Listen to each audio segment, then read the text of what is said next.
Mon frère m'a volé ma femme et l'a mise enceinte. Mes parents ont dit qu'il était heureux maintenant et que je devais laisser tomber. Alors, j'ai coupé les ponts avec chacun d'eux. J'ai envoyé un message de groupe disant « Félicitations. Vous avez échangé votre fils contre un homme qui détruit les familles. » Puis je les ai bloqués pour toujours. Maintenant, il harcèle mon avocat au téléphone pour le supplier. Étienne, mon petit frère, de 2 ans mon cadet, mais toujours avec des décennies de retard. Le raté. Incapable de garder un travail. Incapable de finir ses études à l'université. Incapable de s'engager dans quoi que ce soit à part des excuses. J'étais son opposé. Diplômé d'une grande école d'ingénieur, une carrière stable, j'ai acheté un pavillon en banlieue de Lyon à 26 ans, j'ai épousé Amandine, ma copine de fac, à 28 ans. 8 ans ensemble, pas encore d'enfants, mais nous essayons. Parfait sur le papier, la cible parfaite. Étienne a emménagé 6 mois avant que tout n'explose. Un autre emploi perdu, une autre expulsion de son studio. Il s'est pointé avec 2 valises et ce regard pathétique qu'il utilisait comme une arme depuis l'enfance. Amandine a dit oui avant que je puisse dire non. Juste temporaire. C'est la famille. La famille. Ce mot signifiait quelque chose autrefois. 2 semaines se sont transformées en 4 mois. Pendant que je faisais des semaines de 60 heures pour subvenir à nos besoins à tous les 3, Étienne était dans notre chambre d'amis avec ma femme. Je l'ai découvert de la pire des manières. Amandine m'a annoncé qu'elle était enceinte. J'étais fou de joie. Nous essayons depuis 1 an. J'ai appelé tout le monde. Mes parents, mes amis, j'ai commencé à imaginer la chambre du bébé. 3 jours plus tard, Étienne et Amandine m'ont fait asseoir dans mon propre salon. Le bébé n'était pas de moi. Ils avaient une liaison depuis 3 mois. Ils étaient amoureux, voulaient être ensemble. Désolé, mais c'était réel. Je devais l'accepter et passer à autre chose. Je me suis assis sur mon canapé, dans ma maison, à les écouter expliquer pourquoi ils détruisaient ma vie. Ils avaient l'air calmes. Comme s'ils avaient répété. On ne voulait pas que ça arrive, a dit Amandine en cherchant ma main. Je me suis reculé comme si elle m'avait brûlé. Depuis combien de temps aviez-vous prévu de me le dire? Étienne a répondu. On voulait être sûr. Sûr que c'était sérieux entre nous. J'ai ri. J'ai vraiment ri. Tu as une liaison avec ma femme pendant 3 mois. Tu la mets enceinte. Et maintenant, tu es sûr? Ne rends pas les choses plus difficiles, s'il te plaît, a dit Amandine. On essaie d'être respectueux. Respectueux? Je leur ai dit de partir le soir même. Immédiatement, Étienne a essayé son numéro habituel. Allez, mon frère. On peut en parler. Sors avant que je ne te jette dehors. Amandine a pleuré. De vraies larmes. Où est-ce qu'on est censé aller? Je m'en fiche. Chez maman et papa, à l'hôtel. Partez, bon sang. Ils sont partis. J'ai appelé mes parents à 23 heures. Maman. Étienne et Amandine ont une liaison. Elle est enceinte de son bébé. J'ai besoin que tu ne prennes pas leur parti. J'ai besoin que tu me soutiennes. Juste pour une fois. Silence. Puis, chérie, tu es sûre? Ça ne ressemble pas à Étienne. Il l'a admis il y a 2 heures dans mon salon après avoir eu une relation avec ma femme dans ma chambre d'amis pendant 3 mois. Encore du silence. Nous devons entendre sa version avant de tirer des conclusions hâtives. Sa version. Ma mère voulait sa version des faits sur la liaison avec ma femme. J'ai raccroché. Le lendemain, Étienne et Amandine sont allés chez mes parents, ont raconté leur version. Ils étaient tombés amoureux, c'est juste arrivé, ils se sentaient terriblement mal, mais ne pouvaient pas nier leurs sentiments. Mes parents les ont crus, ou voulaient les croire, ou ne voulaient tout simplement pas s'embêter à choisir un camp. J'ai pris ma voiture pour y aller cet après-midi-là. Maman a ouvert la porte. Avant que tu ne dises quoi que ce soit, nous leur avons parlé. Ils ont expliqué. Je sais que tu es blessé, mais les gens tombent amoureux. Ça arrive. Tu ne peux pas contrôler qui tu aimes. C'était ma femme. Ils vivaient dans ma maison. Ils m'ont trahi. Je comprends que tu sois contrarié. Mais Étienne est enfin heureux. Vraiment heureux. Pour la première fois, il a quelque chose de bien dans sa vie. Quelqu'un qu'il aime. Et Amandine a dit que les choses avec toi avaient été difficiles. Que tu étais distant. Que tu travaillais trop. Mon cerveau s'est arrêté. Tu me reproches le fait que mon frère ait eu une liaison avec ma femme. Personne ne blâme personne, mais les mariages sont compliqués. C'est peut-être pour le mieux. Peut-être que vous n'étiez pas fait l'un pour l'autre. Papa est apparu. Fils, ta mère a raison. C'est douloureux, mais laisse tomber. Étienne est ton frère. Amandine porte son enfant.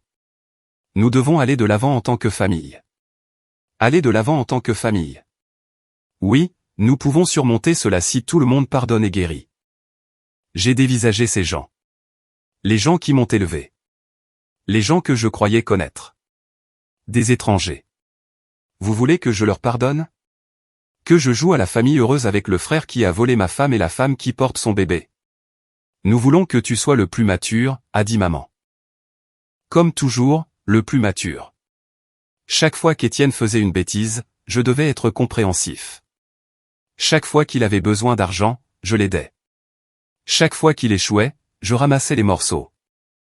Maintenant, après qu'il a trahi ma confiance et détruit mon mariage, je devais être à nouveau le plus mature. Non. Excusez-moi. Non, je ne lui pardonne pas. Je n'irai pas de l'avant.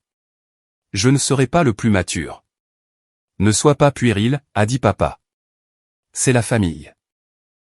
Alors vous avez choisi le mauvais fils. Je suis parti. Maman m'a interpellé. Où vas-tu? Nous devons parler. Je n'ai pas répondu. Je suis monté dans ma voiture et je suis parti. Ce soir-là, Étienne a appelé. Je n'ai pas répondu. Il a envoyé un texto, grand frère, allez. Ne laisse pas ça se mettre entre nous.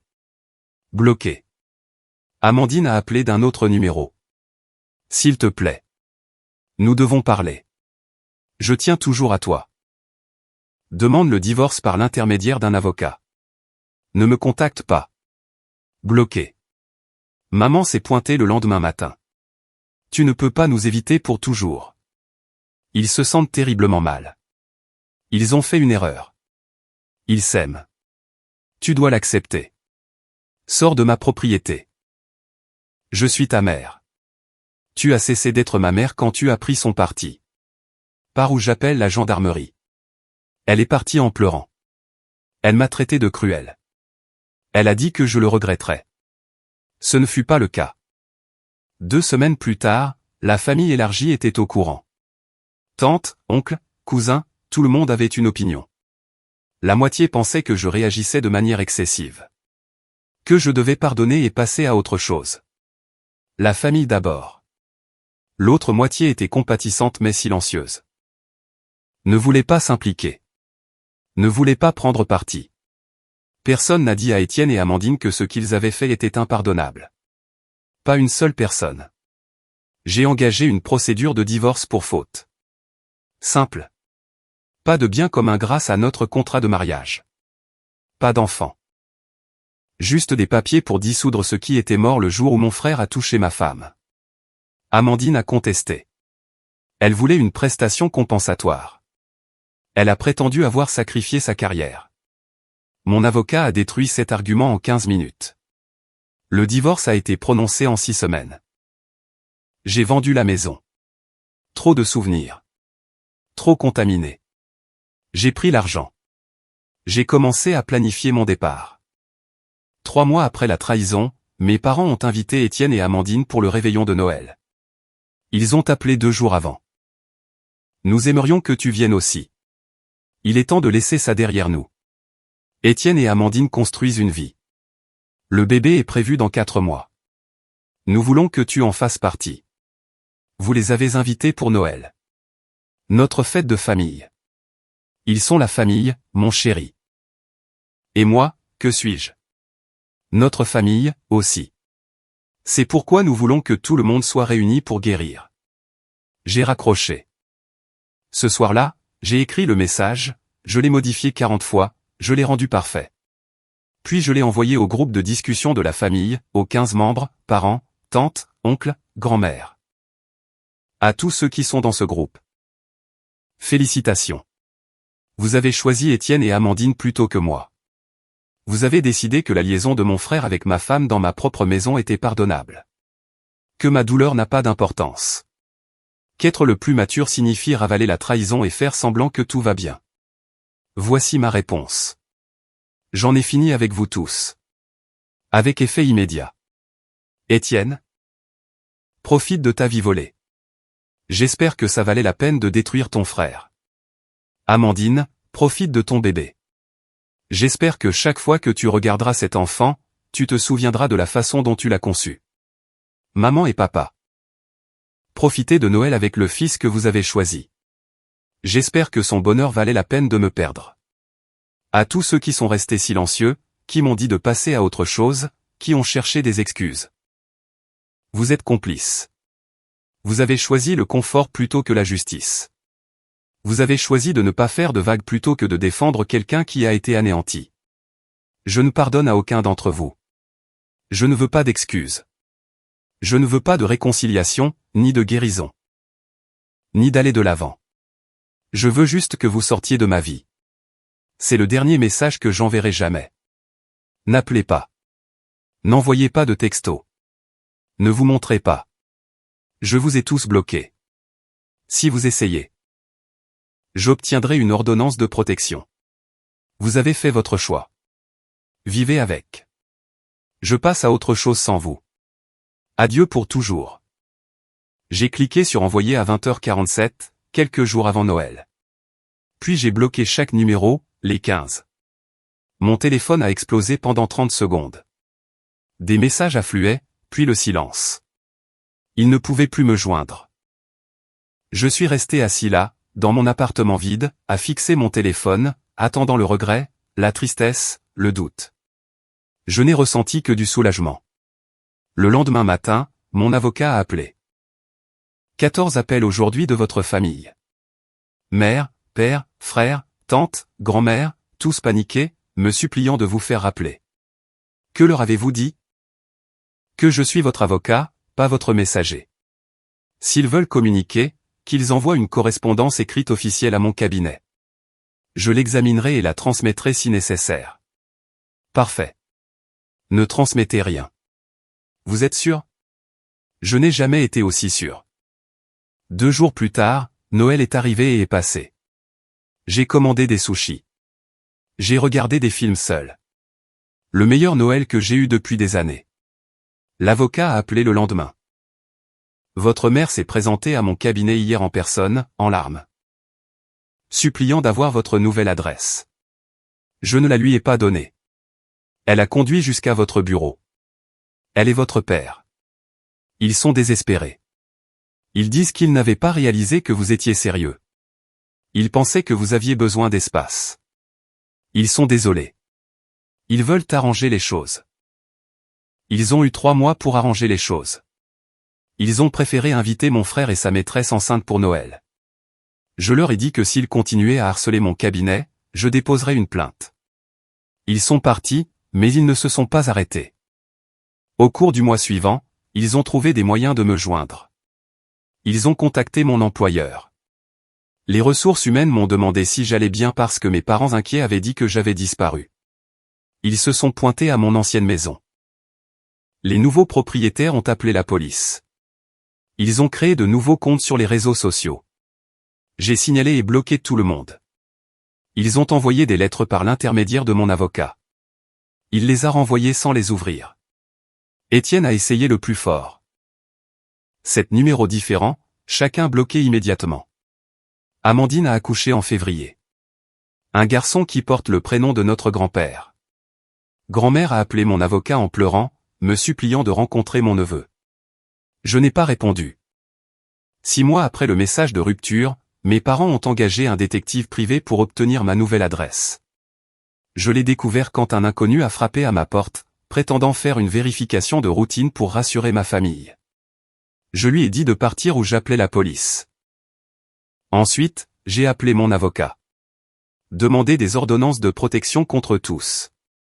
Parents, frères, Amandine, quiconque essaie de me contacter. J'en ai fini avec les avertissements. Vous êtes certain? C'est une mesure très forte. Ils ont rendu la situation permanente quand ils ont fait leur choix. Je la rends officielle.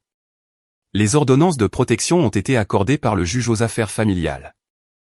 Toute ma famille a l'interdiction légale de me contacter ou de s'approcher à moins de 150 mètres de mon domicile ou de mon lieu de travail. J'ai modifié légèrement mon nom pour ne plus apparaître dans les registres publics. J'ai déménagé dans une autre région. Nouveau travail. J'ai recommencé à zéro. Cela fait 2 ans maintenant depuis le message de Noël. J'ai une nouvelle compagne, Chloé. Elle sait tout. Elle pense que j'ai pris la bonne décision. J'ai des amis, de vrais amis, des gens qui ont été là quand j'avais besoin d'eux. J'ai une vie sans personne qui pense que la trahison est pardonnable si elle rend le traître heureux. Mes parents essaient encore. Des cartes envoyées au bureau de mon avocat. Des courriels sur mon ancien compte professionnel automatiquement transférés dans les courriers indésirables. Étienne a essayé sur un réseau social professionnel le mois dernier. J'ai signalé son profil. Je l'ai fait suspendre. Ils ne s'arrêteront jamais car dans leur esprit, c'est moi qui ai brisé la famille. J'ai réagi de manière excessive. Je n'ai pas su être le plus mature. Et ils ont raison sur un point. J'ai brisé la famille. Je l'ai fracassée. Je l'ai réduite en cendres. Je me suis assuré qu'il ne restait rien à reconstruire parce que les fondations étaient pourries. Construites sur la complaisance envers Étienne. Sur l'excuse de la trahison. Sur l'exigence que je sacrifie ma dignité et mon respect de moi-même pour l'harmonie familiale. Je ne les regrette pas. Pas un seul. Les tentatives de culpabilisation de maman ou les sermons de papa sur le pardon ne me manquent pas. Les excuses d'Étienne ou les larmes d'Amandine ne me manquent pas. Les dîners de famille où je faisais semblant que tout allait bien pendant que mes limites étaient piétinées ne me manquent pas. La famille que je croyais avoir me manque. Celle dans ma tête. Celle qui aurait pris mon parti quand mon monde s'est effondré. Mais cette famille n'a jamais existé. J'étais juste trop aveugle pour le voir. 1 an après les ordonnances, mon avocat a appelé. Votre frère et Amandine se marient. Votre mère a envoyé un faire-part officiel à mon cabinet. Elle demande par les voies officielles si vous envisageriez d'y assister. J'ai ri. Elle a fait envoyer un faire-part par voie légale? Non. Un faire-part normal avec une note manuscrite vous suppliant de reconsidérer la question.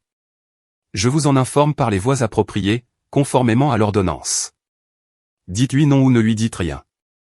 Renvoyez-le. Mention refusée. C'est déjà fait. Mais il y a plus. Elle demande une réunion de médiation familiale. Elle paiera pour un médiateur professionnel. Un lieu neutre. Tout ce que vous voulez. Elle dit que la famille s'effondre sans vous. Bien. Laissez-la s'effondrer complètement. C'est votre décision. Mais je dois vous demander, en tant que votre avocat et observateur de cette situation, pensez-vous parfois à une réconciliation, ne serait-ce que pour tourner la page? J'ai tourné la page quand j'ai cliqué sur envoyer pour ce message. Tout ce qui s'est passé depuis n'est que leur refus d'accepter que leurs actes ont des conséquences permanentes. Moment de silence. C'est juste. Je continuerai à renvoyer leur correspondance. Le mariage a eu lieu sans moi. Je le sais parce que Mathieu, mon ancien meilleur ami, m'a envoyé une photo par message. Mathieu était la seule personne de mon ancienne vie avec qui j'avais gardé le contact. Il avait été au mariage, invité par mes parents dans une tentative désespérée de normalité. La photo montrait Étienne et Amandine devant le maire. Mes parents rayonnant au premier rang. Mon neveu, maintenant un bambin, tenu par ma grand-mère. Le texte de Mathieu disait, « C'est malsain. Toute ta famille est ici à faire semblant que tu n'as jamais existé. Comme si tu étais le méchant pour ne pas pardonner. J'ai pensé que tu devais savoir. J'ai apprécié, mais je n'avais pas besoin de savoir. » Leur capacité à réécrire l'histoire sans moi a simplement confirmé que j'avais fait le bon choix. 6 mois après le mariage, Chloé et moi nous sommes fiancés.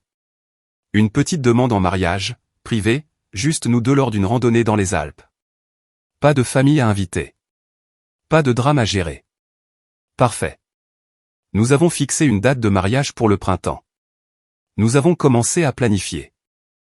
Une liste d'invités de 40 amis, sa famille, des collègues. Pas une seule personne de ma famille de sang. Les parents de Chloé ont posé la question que j'attendais. Tu veux inviter ta famille? Même s'ils ont été difficiles, c'est ton mariage. Parfois, les grands événements aident à la réconciliation. Ma famille n'existe plus. Les personnes qui partagent mon ADN ont fait leur choix il y a 2 ans. J'ai fait le mien. Il n'y a rien à réconcilier. Chloé m'a serré la main. Nous voulons juste nous assurer que tu ne le regretteras pas plus tard. La seule chose que je regrette, c'est de ne pas avoir coupé les ponts plus tôt. De ne pas avoir fixé de limites quand les problèmes d'Étienne sont devenus les miens. De ne pas être parti la première fois qu'ils l'ont choisi. Son père a hoché la tête. Alors nous te soutenons complètement. C'est ton jour, ta vie. Tu décides qui en fait partie. Cela signifiait plus qu'ils ne le sauront jamais. Pour la première fois, de potentiels beaux-parents ne faisaient pas pression sur moi pour arranger les choses ou leur donner une autre chance. Ils ont simplement respecté ma décision. Le mariage était parfait, petit, intime, sans drame.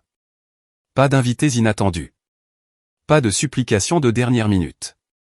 Juste des gens qui tenaient à nous, célébrant notre bonheur. Nous avons passé notre voyage de noces en Italie. 2 semaines à ne pas penser à la trahison, aux familles brisées ou aux ordonnances de protection. Juste nous 2 explorant des villes, mangeant une nourriture incroyable, construisant une vie qui n'a rien à voir avec mon passé.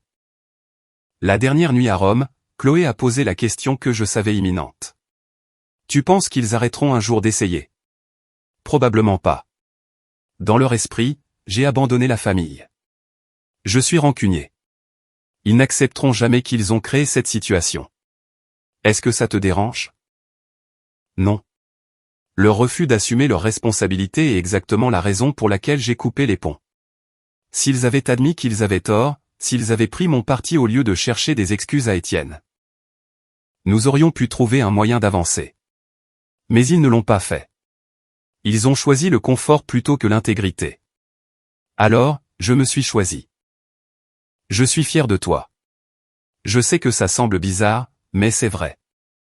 La plupart des gens ne peuvent pas faire ce que tu as fait. Ils restent dans des situations toxiques parce que la société dit que la famille, c'est tout. La famille, c'est tout. Mais la famille, ce n'est pas le sang. C'est qui est là quand ta vie explose. Qui se tient à tes côtés au lieu d'être avec les gens qui t'ont détruit.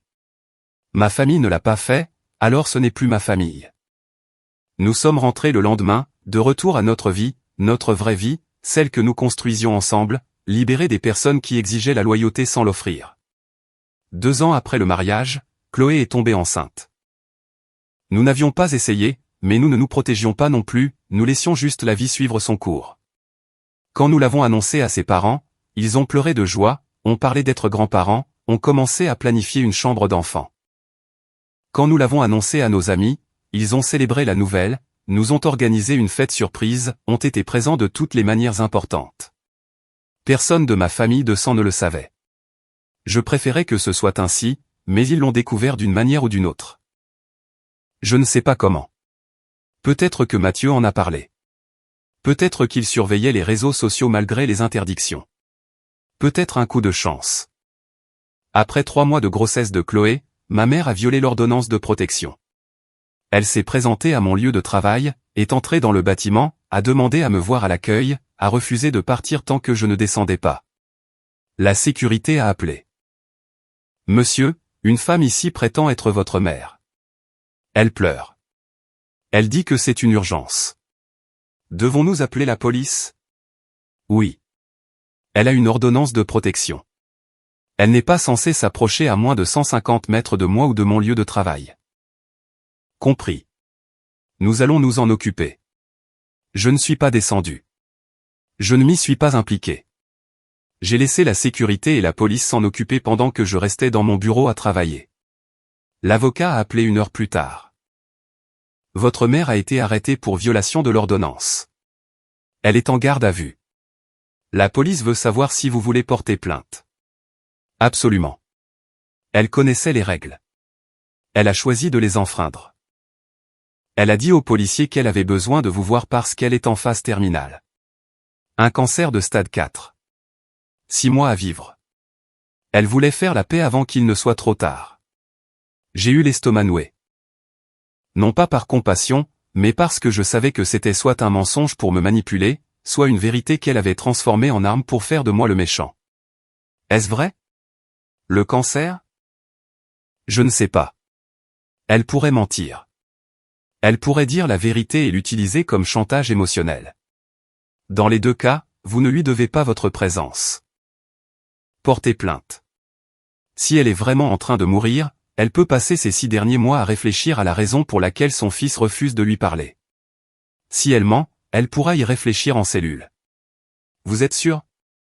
Je n'ai jamais été aussi sûr.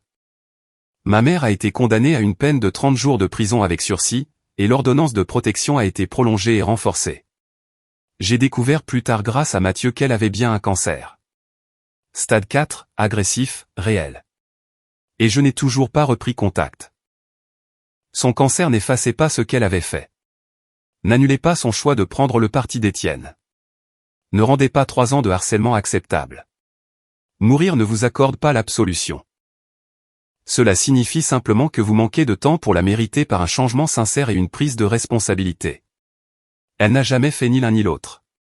Ma mère est morte 6 mois plus tard, exactement comme les médecins l'avaient prédit. Je n'étais pas à ses funérailles. Je n'ai pas été contacté. Je n'ai pas envoyé de fleurs ni de condoléances. Mathieu a envoyé un message, les funérailles de ta mère ont eu lieu aujourd'hui. Étienne a prononcé un discours sur la famille et le pardon. Ton père tenait à peine le coup. Ils sont tous anéantis. Tu n'y étais pas. Je n'ai pas répondu. Il n'y avait rien à dire. Une semaine après les funérailles, mon père a de nouveau essayé de me contacter par l'intermédiaire de mon employeur. Les ressources humaines m'ont convoqué. Votre père nous a contactés. Il dit que la dernière volonté de votre mère était que vous vous réconciliez avec la famille. Il demande si nous pouvons faciliter une rencontre. Non, il a une ordonnance de protection. S'il contacte encore cette entreprise, je porterai plainte pour harcèlement. Compris. Nous lui avons déjà dit que nous ne pouvions pas l'aider. Nous voulions juste vous en informer. Mon père ne m'a plus jamais contacté directement. Mais il a commencé à laisser des messages vocaux sur le téléphone du cabinet de mon avocat. Des dizaines de messages incohérents sur le regret, la perte, et sur le fait que ma mère est morte le cœur brisé. Mon avocat a arrêté d'écouter après les 5 premiers. Il les a tous sauvegardés dans un dossier au cas où nous aurions besoin de preuves. 3 mois après la mort de ma mère, Chloé et moi avons une autre bébé. Une fille, en bonne santé et parfaite. Nous l'avons nommée d'après la grand-mère de Chloé. Aucun lien avec ma famille. Pas de rameau d'olivier. Pas d'invitation à la réconciliation. Juste un prénom que nous aimions pour un enfant qu'il ne rencontrerait jamais. Mes beaux-parents ont été incroyables. Présents pour la naissance. Utiles mais pas étouffants. Des grands-parents excités qui respectaient les limites et se présentaient avec de l'amour plutôt qu'avec des exigences. Voilà à quoi ressemble une vraie famille.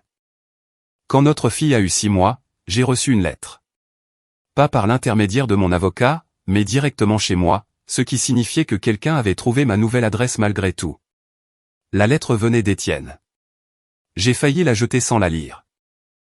Mais quelque chose m'a poussé à l'ouvrir. Peut-être la curiosité. Peut-être le besoin de confirmer que j'avais fait le bon choix. 10 pages, écrites à la main. L'écriture griffonnée d'Étienne couvrant les 2 côtés de chaque page. Elle commençait par des excuses. Des vraies, pour une fois. Reconnaissant ce qu'il avait fait. Admettant qu'il m'avait anéanti. Assumant la responsabilité. Puis le ton a changé. Il a écrit sur la façon dont sa vie s'est effondrée après mon départ. Comment Amandine lui en voulait de lui avoir fait perdre sa famille. Comment ils se disputaient constamment. Comment elle a fini par le quitter en emmenant leur fils. Comment ses propres parents à elle le blâmaient pour le chagrin de ma mère. Comment mon père lui adressait à peine la parole. Comment il avait perdu son travail, son appartement, ses amis. Comment il avait fait une grave tentative pour mettre fin à ses jours il y a 6 mois. Comment il écrivait depuis un établissement de soins où il avait été interné après cet incident. La lettre s'est terminée par une supplication. Je sais que je ne mérite pas ton pardon. Je sais que je t'ai détruit, mais je le demande quand même. Non pas parce que je pense que tu me dois quoi que ce soit. Mais parce que j'ai besoin de savoir qu'il est possible de pardonner l'impardonnable. J'ai besoin de croire que je peux être plus que la pire chose que j'ai jamais faite. J'ai lu cette lettre 3 fois. Puis je l'ai brûlée. Parce que la souffrance d'Étienne n'effaçait pas la mienne. Ses conséquences n'annulaient pas ses actes. Ses regrets ne m'obligeaient pas à lui pardonner. Il voulait l'absolution, un signe que sa vie pouvait être reconstruite. Je n'allais pas la lui donner. Non pas parce que je suis cruel, mais parce que certains actes sont impardonnables. Certains ponts, une fois brûlés, le reste. Étienne a fait des choix. Il a vécu avec les conséquences. Tout comme j'ai fait des choix et vécu avec les miens. La différence, c'est que mes conséquences ont mené à la paix. Les siennes ont mené à la destruction. Ce n'est pas ma faute. C'est la justice. J'ai 37 ans maintenant. 5 ans depuis le message de Noël. 5 ans depuis que je me suis choisi plutôt que des personnes qui exigeaient que je sacrifie ma dignité pour leur confort. J'ai une femme qui m'aime. Une fille qui pense que je suis un héros. Des beaux-parents qui me traitent comme leur propre fils. Des amis qui sont là sans qu'on le leur demande. J'ai une vie que j'ai construite de toutes pièces après que l'ancienne a brûlé. Et quelque part là dehors, mon père est seul. Mon frère est brisé. Mon ex-femme élève un enfant dans les décombres des choix qu'elle a faits. Il voulait que je sois le plus mature. Que je pardonne et oublie. J'ai choisi quelque chose de mieux. J'ai choisi d'être une personne avec des limites, avec du respect pour soi-même, avec la certitude que le pardon n'est pas obligatoire juste parce que quelqu'un est désolé ou souffre. Parfois, la seule façon de guérir est d'éliminer complètement l'infection. Même quand l'infection est votre propre famille. Les gens me demandent parfois si je le regrette, si je pense à reprendre contact, s'il me manque. La réponse est toujours la même. Non. La manipulation ne me manque pas, ni l'attente que je ravale chaque trahison avec le sourire parce que la famille passe avant tout. Le fait d'être le plus mature pendant que tous les autres pouvaient être égoïstes ne me manque pas. Ce que je fais maintenant, c'est me réveiller chaque matin à côté de quelqu'un qui m'a choisi, qui se tient à mes côtés, qui ne songerait jamais à me demander de pardonner l'impardonnable. Je regarde ma fille et je sais qu'elle grandira en voyant à quoi ressemblent des limites saines, à quoi ressemble le respect de soi, ce que signifie se choisir soi-même quand tous les autres exigent que vous les choisissiez eux. C'est mon héritage. Pas la famille avec laquelle j'ai coupé les ponts, mais la famille que j'ai créée. Et c'est assez. Mon frère m'a volé ma femme. Mes parents l'ont choisi. Ma famille a exigé que je leur pardonne. Alors, j'ai envoyé un message et je les ai bloqués pour toujours. Ils essaient encore de me joindre 5 ans plus tard. Et je n'ai jamais regardé en arrière. Pas une seule fois. Commentaire, il est parfois incroyablement difficile de choisir son propre bien-être lorsque la société nous dicte de tout accepter au nom des liens familiaux. Poser des limites fermes n'est pas un acte d'égoïsme, mais une preuve essentielle de respect envers soi-même. La véritable famille ne se définit pas uniquement par la génétique, mais surtout par le soutien inconditionnel, le respect mutuel et la loyauté. Vous avez le droit absolu de vous éloigner des environnements toxiques qui détruisent votre paix intérieure. Pardonner est une démarche personnelle précieuse pour se libérer, mais cela n'efface jamais la responsabilité de ceux qui ont trahi notre confiance.